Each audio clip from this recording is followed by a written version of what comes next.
Hey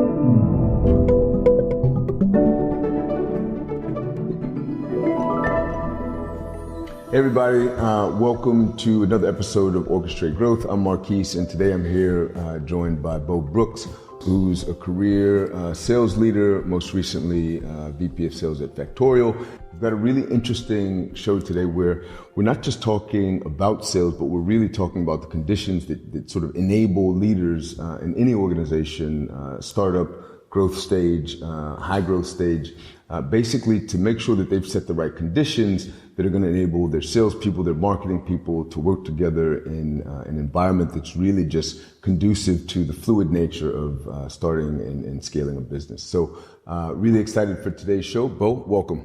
Marquise, thanks for having me. I am super excited. Likewise, man. So for folks just joining us, I'm here with Beau Brooks. Beau is a man of many stories, and I'm excited to hear a couple of them today. Just by way of introduction, I'd like to give you the floor to introduce yourself, but just to sort of prime the audience, Beau began his career after college in the U.S. military, in the Army, and since then has been working in sort of roles of increasing responsibility and leadership in sales. Has served as SVP of sales in a couple of organizations, VP of sales most recently at Factorial, and I think somewhere along there you were effectively also serving as the Chief Revenue Officer. So, Beau, excited to have you. Give the listeners and the viewers a little bit of an intro on yourself from your words. Can do. So as you mentioned, I started randomly with a brief period as an officer, Signal Corps, U.S. Army. But from there, I fell into sales, and I found it to be exciting. I like talking to people, and found later on the growth side of it is so invigorating and exciting. Yeah. So I've been primarily in early stage SaaS software companies, anywhere from like a $2 to $3 million mark all the way up to 50 million. Building sales teams, customer experience teams, as it's called. So that kind of customer support, customer success, operations, and have been in a variety of industries. I tend to be in more of a horizontal product that can serve just about every industry, just about every type of buyer, but some specific niches in there as well. Awesome. So this is actually going to be a very interesting episode for me for a number of reasons. But one of those reasons is that I really have focused more recently on the product side and the growth side. And the operations I've seen have typically not had a sales operation with them. So I'm excited to learn, and I think I know, in fact, that you've got a lot of really interesting insight and input to share with our guests. Just to sort of set a little bit of a foundation, what is sort of the main difference, or how would you describe, I guess, sort of a sales team or VP of sales role versus that of a Chief Revenue Officer role? Not in terms of seniority, but in terms of what they're actually looking at, what falls within their area of responsibility. Yeah, this is still, I would call, a bit of a gray area in the software space. Chief Revenue Officer can mean a bunch of things. Generally, it always means sales, specifically new logo sales. But it can encompass marketing, not usually product, but various levels, customer experience, customer success, all different areas where revenue, top of funnel, all the way through customer churn. But it doesn't always happen that way. Sometimes CRO is just overseeing revenue, sometimes revenue and marketing, sometimes sales and CX. So it's a bit of an amorphous title, and it really comes down to maybe where there needs to be better cohesiveness and collaboration inside of an organization, where one primary leader over those couple of groups can bring a lot of clarity and focus to the mission. It's like the Venn diagram of how all these things fit together is becoming more compressed, where you oftentimes need that collaboration within an organization. Got it. Awesome. Clear. I think one of the traits that sort of stands out when I think about you, and what I know about you is sort of like leadership has been one of the things that's been consistent throughout your career, at least from an outsider's perspective looking in. And when I found out that you were an officer in the U.S. Army, it was no surprise. So maybe riffing on that for a little bit, just going back to your background. Walk us through sort of what your progression and evolution as sort of a leader, specifically in the context of sales, has been like in sort of the starting point being the military, and what's sort of the golden thread that's ran through your career. Man, that's an interesting question. So the Army experience, leadership in general, I think, as I've experienced it, is very contextual. I went the non-traditional way into the Army, and I started in basic training, just like everybody else, unless you go through ROTC or military academy. Okay. And the goal there is to be broken down and built back up to execute a certain way. You know it to be quite harsh, like it's what's seen in the movies. And in fact, most of it is true. Yeah. The goal is to assimilate. And a leader in that type of an environment has to be very authoritarian. But it's your people are forced to be there, right? They can't leave, so it's a different dynamic. Right. But then as you go beyond that, it's getting people aligned to the mission, right? And what you're trying to execute. A lot of things to do with training, right? And preparation, and then afterwards reviewing. Those were the skills that I learned early and definitively within the military that drove a lot of my philosophy later on. Right. It was tough. Like, I'll be honest, like the military experience, it taught me a lot about how to structure an organization, how you build up. And as you add functions, you can think about those as units. And when you hit a certain critical mass, like there's key numbers as you think about it, of like 4 people is generally a squad. And then you've got 8 to 10 people that are in a team, right? And then a platoon is 30. So you can scale these things. So it taught me a lot about how to think strategically about scaling. But I knew that wasn't going to layer into a true business environment. So I had to adapt. And I would say from a leadership perspective, I boiled it down to 2 main things that I think are critical when you're managing any kind of employees. Is one, the employees got to know that their work matters and what they're doing for the company is important. Like people need to feel value if they're going to do their best work. And then the other one is they've got to know that their leader cares about them. So there's a way that we can get into about how you balance those 2 things. But if those things aren't there, employees are going to be looking around for an environment where that does serve them. Right. They're not happy. Right. And it's easier in the military, right, as a leader there, because your team has to be there. Sure. You don't have to be sort of as caring and making sure they're happy. You can be more direct. Right. But outside of the military, when people have a choice, and I mean, the job market, the talent market is fierce right now. Those things are incredibly important. And this has been my evolution in leadership, is trying to balance those 2. Awesome.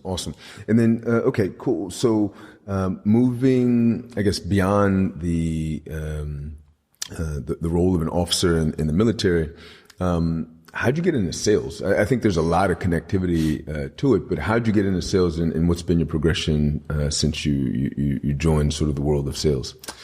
I wish I had a good story to tell you, but I fell into it. So I got out of the Army. A friend of mine's mom was actually working at a company, and it's actually a good story. They needed somebody to wrap Christmas presents for 3 days for their holiday party.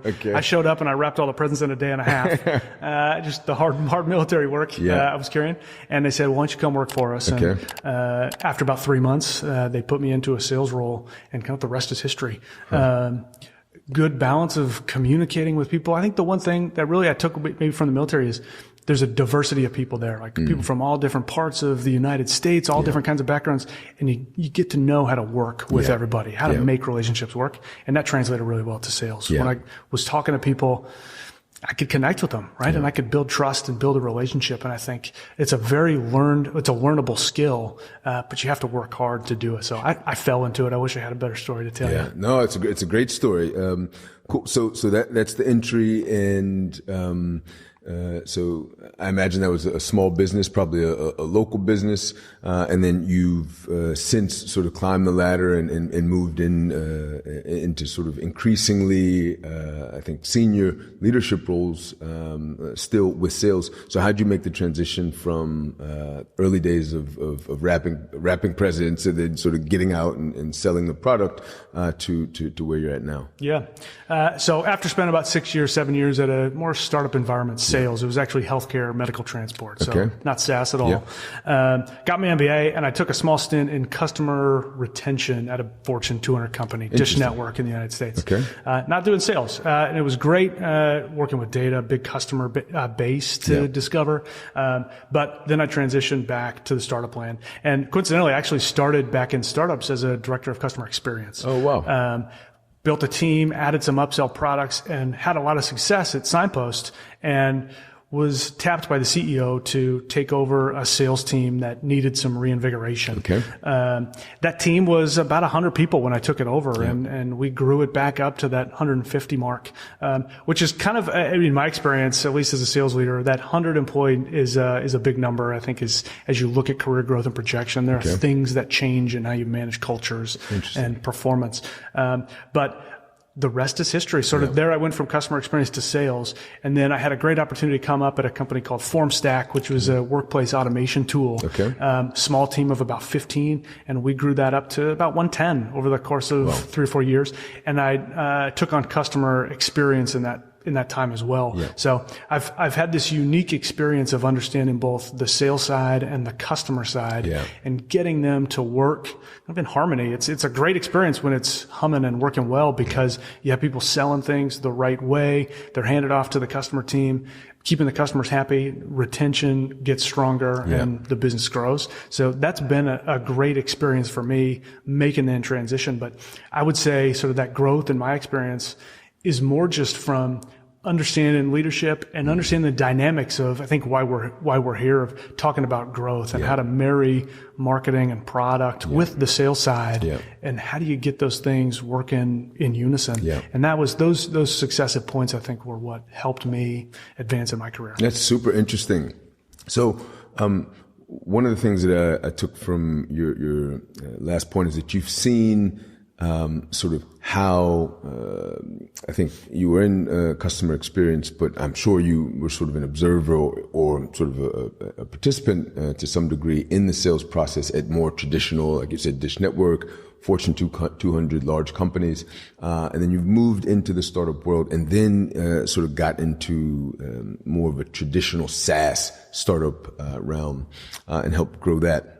So I'm really curious, both for myself and on behalf of the listeners, to know what have you seen as the progression between things, back in the day, 10, 15 years ago, and how sort of sales organizations were structured, what the landscape was like, and now where, I follow growth. That's sort of like my area of interest. And, I know less about the sales side, but I have heard about this sort of growing dynamic that we've seen, or maybe it's not growing, maybe it's sort of the dynamic, but with Slack, with Miro, with SurveyMonkey earlier on, where they start with the customer, right?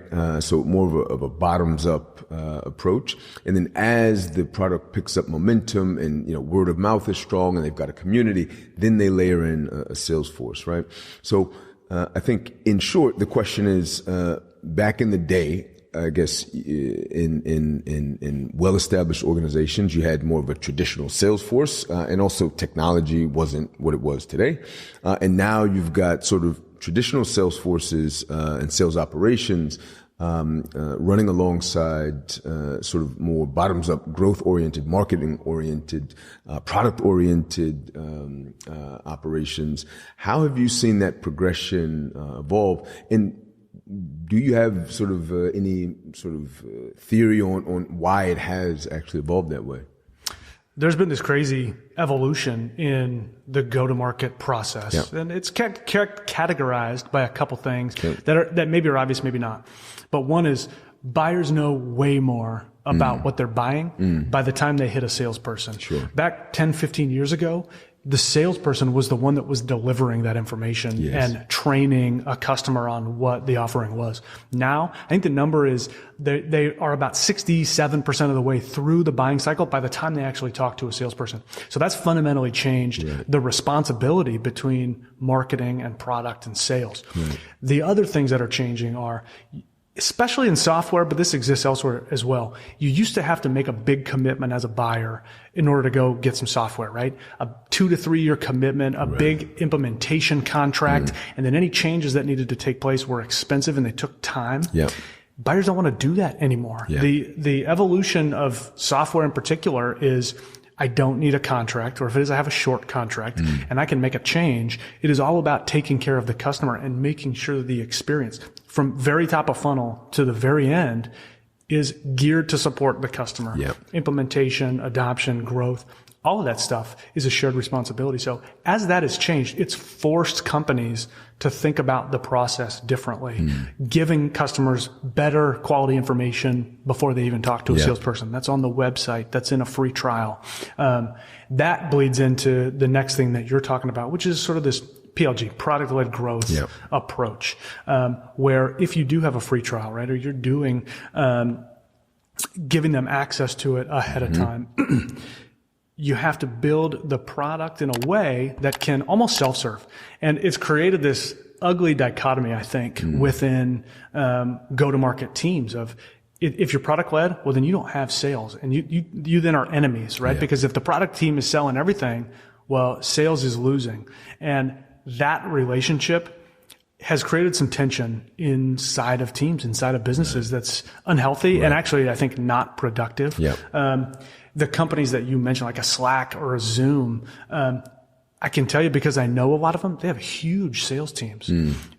But they still have a product that serves a customer to hit the website, download it, give it a try. And a salesperson is still there to guide them through a product-led experience. Oftentimes, a really good product team can identify triggers inside of a customer's experience with the product that are tripwires, and they send a flag to a salesperson to reach out because a customer may be struggling. So as these processes evolve, it's important for companies to think about, how do I make my teams work together better collaboratively? Because that supports how we started this whole thing, that customer journey.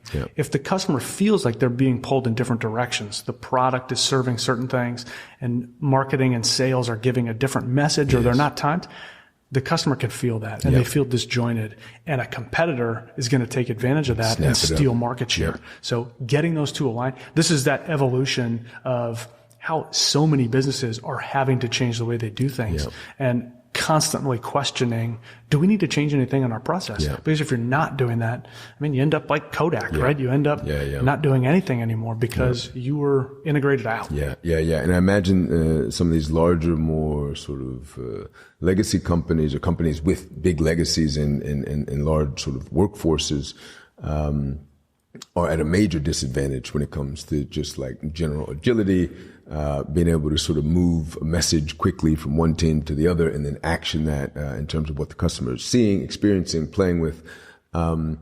So you alluded to this a bit. I think it would be generally accepted to say that sales and marketing are sometimes like oil and water.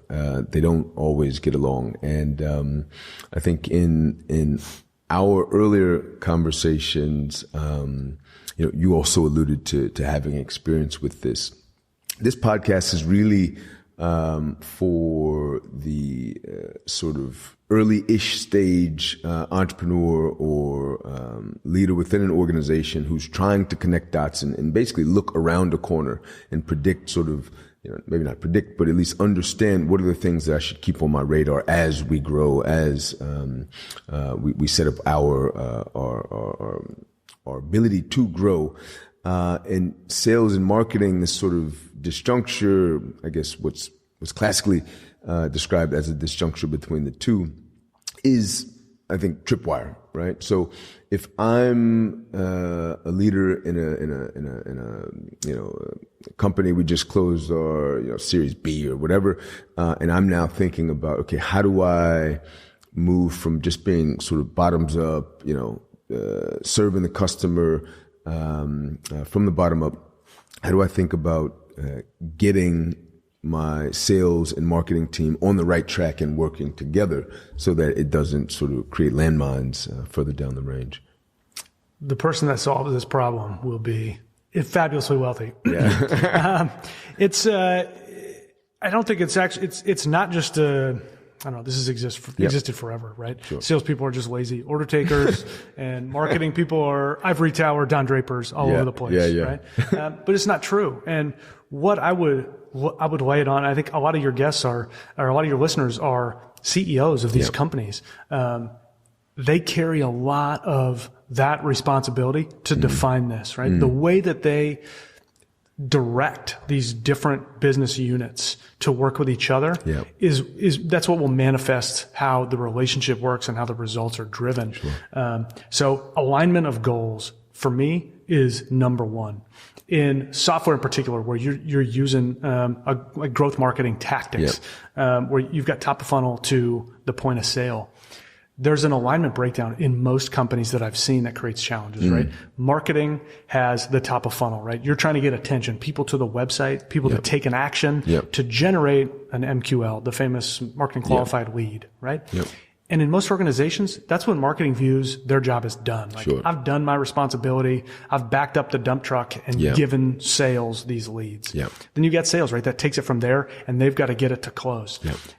If that's the bifurcation that happens in the sales funnel, unless it's just like a hugely natural adoption of the product, there's going to be problems because marketing is not looking past where their delivery point was, and sales is not looking above where their acceptance point was to make sure the customer's seamlessly going across, right? If marketing brings in a bunch of leads that are unqualified, but they've gotten them to that point, we're going to lose, right? Or if marketing is bringing great stuff through, but the sales process is broken from the time they receive it, it's not going to be clear. So to the extent that you're able as a CEO in a revenue organization, align the metrics. If the ultimate metric is revenue, is closed business, align everybody on that number, right? That's tough a lot of times. And I've had marketing friends who have not taken jobs because they don't want to work in that type of model. They want to be just accountable for the MQL. But I mean, let me tell you, if you look at that probably says something about how they're going to execute, but it also speaks to the lack of trust between those groups. So as a CEO, you're responsible for making those groups work together. Sometimes you're pulling them across the line. Sometimes you're chasing them across the line because they want to do it together. But the tone that you set, in my experience, is what causes those teams to be so successful. Like I've had a moment in my career where marketing was coming to sales and saying like, what the heck, you're getting into these conversations and they're not going well. Can we listen to these calls together and figure out what's going on? As a sales leader with marketing in my business, I loved it. It's like, this is great. My team is not doing this correctly. Let's talk about it and figure it out. But it was because everybody had good alignment with what we were trying to get to. When that doesn't happen, I mean, sales might be messing stuff up and we don't know about it because there's no oversight, and vice versa with marketing. But then you talk about, we got product layered in here as well, right? So there's this third stool or third leg to the stool that's got to be coordinated in this process. So CEO, get everybody aligned on metrics, make sure they're talking the same language. And when they're not, pull them into a room together and have a direct conversation. This is not working, but let's figure out how we make it work. Because nobody wins if you're not having that tough conversation as a CEO. So cool. So alignment of goals, I think just sort of like communication with all involved parties where necessary. Two important takeaways for me. Now let's think about a scenario where let's say I've got a plan to set up an organization, a sales organization, or at least, lay the foundation for one, right? So I may be hiring my first sales team member who may, lead it for the next 2 years.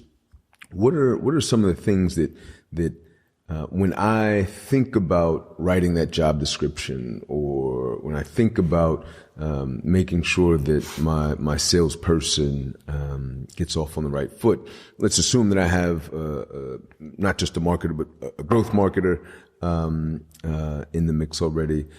What are the things that I should be telling my initial salesperson to sort of, maybe not telling, but at least how can I lay the foundation in a way that sets him or her up to sort of be successful from day one? If I am the leader and CEO of startup X or new scaling company X. I think you said something important at the beginning of that, which is for the next couple of years, this person might come in, right? There are absolutely phases to thinking about how you build a sales team. Okay. And the person that gets you maybe to 5 million or to 10 million may not be the person that gets you to 50, and that's okay. So think about that profile, right? If you're ready to go in fast growth, get that person who can thrive in that type of an environment, right? Don't try and get that early person in that's going to be there for 50 million because it's not the right person. And then you as a CEO, Patrick Lencioni says it, who's this like organizational psychologist. The CEO is the chief reminding officer. And I think that's where you start as a CEO. You need to be a storyteller. You need to constantly be talking to your sales leader and the team. What does our ideal customer look like? What's their profile? What types of problems are we solving for them? And you say that every day as many times as you can because you need that to be second nature to everybody in the organization. So everyone is aligned on how do we market to those people? How do we sell to those people to make it consistent, right? Over and over. And then even if it's your early sales leader, my recommendation to your audience is build a storytelling culture, right? People buy emotionally from a brand. They justify it logically, but they buy emotionally. And they want to know other people are dealing with the same challenges that I'm dealing with. So build a storytelling culture. And storytelling is, in my opinion, easy. It has 3 principles, right? For a customer that's on with us, what was the problem that they were having? How do we go about solving that problem? And what was the outcome? And build a library of those stories that your team has. Then they're experts in talking about how people are using your product. Right. Oh, very interesting. So, Beau, much of what I've heard from you, there's sort of this golden thread that runs through it all, which is basically good communication, right? Like the CEO needs to be the one telling the story, reminding us why we're in this fight. When sales and marketing or, any teams sort of start to break down or things start to get a little hairy, that person's responsible for bringing everybody together and sort of reminding, what this is all about and how we can get it back on track. But I do think that there is sort of this precondition for those sessions being effective, in a way that actually, gets the leaders back on track. And I think it's basically people feeling like they can be open, people feeling like they can sort of get feedback and be okay with receiving it. Can you speak to why communication? Why communication is this theme that's basically been running through everything you've mentioned? The good organizations focus on execution and getting it right. The great organizations are the ones that talk about and leverage good communication, right? The CEO is the chief reminding officer, but if we're in a high growth company that has a lot of different functions working together, things aren't going to go right all the time, right? We're going to have challenges. And the organization that can communicate those challenges effectively, not only between the CEO and them, but with each other inside of a leadership team or across departments, those are the ones that are going to win, right? Because they're being honest and they're addressing problems. So find ways to create an environment where the team feels comfortable doing that. As human beings, we don't like to receive feedback. We're wired to immediately fight or flight, right? So prepare people when you're going to have these sessions. Like if there's a challenge in the business and you need to have a communication session about it where people can be honest and hopefully maybe hurt some people's feelings as they bring things up, and that's okay. Prepare people for it. Hey, we're going to have a session because we got to solve this problem. It might be tough. I need you guys to be honest. And the CEO starts it out that way, right? And then you take the approach that I've heard so many leaders say is like, talk less and listen more. Let the team get into it, but make them feel comfortable and safe in an environment where we're here to solve problems and we're not going to hurt each other's feelings. We're just going to run at the challenge. So it sounds to me like this is kind of a good segue into a topic we covered, I think, in one of the briefing sessions we had before today of psychological safety. I think it's really interesting that we're here today talking about sales, and the sort of notion of psychological safety comes up. It's come up in several of the past interviews, and generally from unexpected areas. So, can you tell me why it is so important, like to make sure that psychological safety is present for teams when they're entering high growth mode, or when sales, we're not hitting our targets. What makes it so important that you sort of bring it up? This layers into this whole leadership philosophy that I talked about. People need to know that their work matters, and they need to know that their leader cares about them. Yep. That second piece is all about psychological safety. And I think this is becoming more relevant today in the business world because we're just not good at it, right? Movies like The Wolf of Wall Street are popular and in vogue, right? But that is the least psychologically safe type of way to work. Right? Psychologically toxic. Without a doubt. So finding ways. Simon Sinek tells this story in his talk, Leaders Eat Last, about how when we were cave people, that we would set up a perimeter around the outside facing out to protect us, so that the people on the inside of the circle could let their guard down and connect with family, right? Or work on a project or whatever, because they didn't have to watch their back. If you translate that scenario into the business world, we need to make sure we're setting up that perimeter. And what that perimeter is a psychologically safe environment to do what you need to do to progress the project or the mission, right? Your employees are not going to take a risk or give somebody some direct feedback if they're worried they're going to be attacked from behind, right? Sometimes I know my approach is whenever I have to bring on a new team or I hire a new person or leader, the first thing I do is give them permission. I say, you know what? I trust you because I hired you to make good decisions. I want you to think about these decisions as you make them. But when something goes wrong and I come to you and say, hey, why did you do that? As long as you can tell me why you made that decision and what your thought process was, I'm going to have your back because I want you to take risks. Giving people that permission is step one, right? There's a series out there right now that's just taken over TV. It's Ted Lasso. And it's so popular right now because it's all about creating psychological safety. Like an American football coach taking over a Premier League football team is insane. Right? It would never happen in the real world. But because he comes in and he makes the players feel comfortable and safe with each other and with him, they have success. Right? And they do things that they never thought possible because they're willing to take risks and work with each other in ways that they never worked before. I mean, Ted Lasso is personifying exactly what the challenges are in our high growth businesses today. People working together cannot and won't happen until we build psychologically safe environments. That's so interesting. One of the sort of thoughts that's been running through my mind as we've been in this episode has been, this episode was really about sales and sort of understanding. And I think there's been a lot of good tips on sales that have been shared. But, really, I think what it's about is sort of how can we sort of if we have a job to do for our customers, how can we stay on the sort of right sheet of music? And when we begin to depart, how can we sort of rapidly come back together? And all the while basically having an environment that supports this sort of experimentation, failure, re-experimentation, sort of course correction. And I think to be able to orchestrate that is basically a matter of leadership, right? 100%.